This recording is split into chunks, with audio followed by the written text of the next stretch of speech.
Igone ebunge ye county ya Kisii tokolia Nyaruguru ikirana se ebunge eruko Nyaruguru kwa nigoro yobo karibwaye oyo terneta nsemi administration omekatu na Alfred Ndemo kalengana county ya Semrime ye county ya Kisii niko bate birabuna Ndemo ni garoka niko tumeka bisi ya senchire tabonete asabona baligeti ko mwaka isiko kurwa sobo karibwaye asoko nsemi administration ime ye county ya Kisii niko mojigo yo kolekana nabo igoni gebikoro ya kansi kolia lero gati ya momochari bagendrete ko momochane obo tumeke bwa bisi ya senchire tabonete engana bate batachi ko mwanchera Ndemo kogendra nemirimo yaye anemone ye county ya Kisii.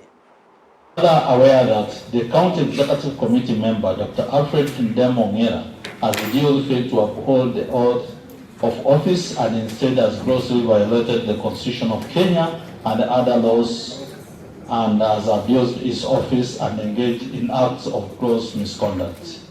Mr. Speaker, now therefore the House resolves that Dr. Ndemo Alfred Ndemo, the County Executive Committee Member, County Administration, Public Participation and Office of the Governor, Kisii County Government, removed from office pursuant to Article 185, Section 3 of the Constitution of Kenya 2010.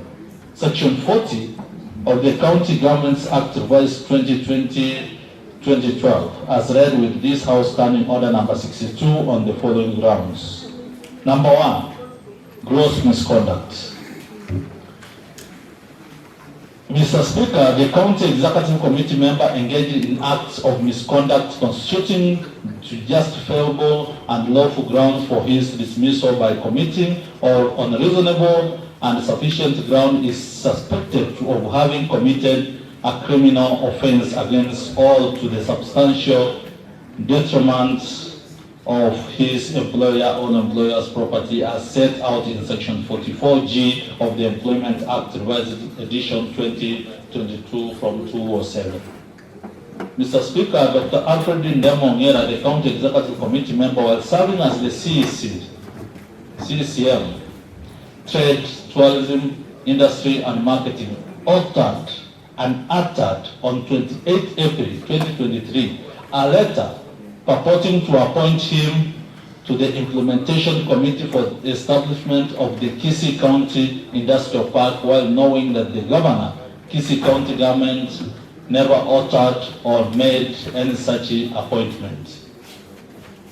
Mr. Speaker, the County Government of Kisii, employer of the Chief Executive Committee member, reasonably believed on the ground of authoring and uttering the said letter and subsequent activities flowing therefrom that the CCM is reasonably suspected of having forged or uttered